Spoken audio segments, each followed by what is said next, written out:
Abarokotse jenoside yakorewe abatutsi bo mu karere ka Huye bo bagaragaza ko kuba Brigadier General Gakwerere Jean Baptiste yarafashwe agashyikirizwa u Rwanda ari intambwe ikomeye iganisha ku butabera, kuko uyu Gakwerere ari umwe mu bagize uruhare runini muri jenoside yakorewe abatutsi muri prefecture ya Butare, aho rero avugwa no mu baba barishe umwamikazi Rosalia Gicanda. Reka tubibaze Adams Kwizera yafatanyije na Safari Desire. Mu yahoze ari Serire Nyakirambi, komine Shyorongi muri Kigali ngari, niho Brigadier General Gakwerere Jean Baptiste yavukiye, aranahakurira mbere yuko yinjira mu ngabo za FAR. Iri yonyine hepfo. Iyi hano. Kuri uyu musozi haracyari bamwe mu bamuzi neza ahakurira, gusa ngo bamuheruka mbere yuko yinjira mu gisirikare cya FAR. Kintu muziho njya gushaka hano kuri uyu musozi nyine hanga muri amagaze wanjye ni hariya.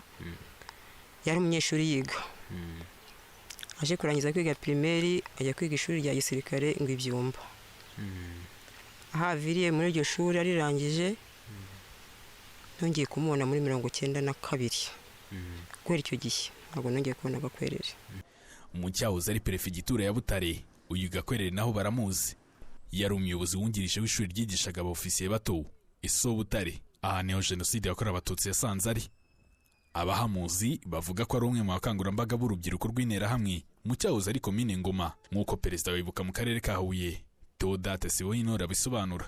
Ari mu bantu bagize uruhare rukomeye cyane mu gushishikariza Interahamwe kurema imitwe yitwara gisirikare hano mu cyahoze ari komine ya Ngoma, ariko cyane kubera ishuri rya gisirikare ryaraha murumva ko nyine byafataga hafi prefecture yose. Ni umuntu rero amabere yarashinze muri uyu mujyi, amenshi niba uyoboraga atanga amabwiriza, avugwa ahantu henshi rero mu bitero bitandukanye byagiye biba hano, nk'umuntu nyine urumva ari nimero ya 3 muri ESO, yari umuntu ufite ubukana bukabije, afite n'amakuru ahagije kuri jenoside. Usibye ibyo kandi Gakwerere avugwa mu basirikare boherejwe na Kapitene Nizeyimana Ildefonse mu rugo rw'umwamikazi Rosalia Gicanda tariki ya 20 Mata 1994 baramwica.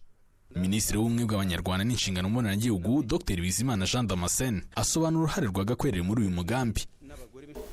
Tariki 20 Mata 1994 nibwo umwamikazi Rosalia Gicanda yishwe ku itegeko rya Kapitene Ildefonse Nizeyimana wabaga mu kigo cya gisirikare cya ESO.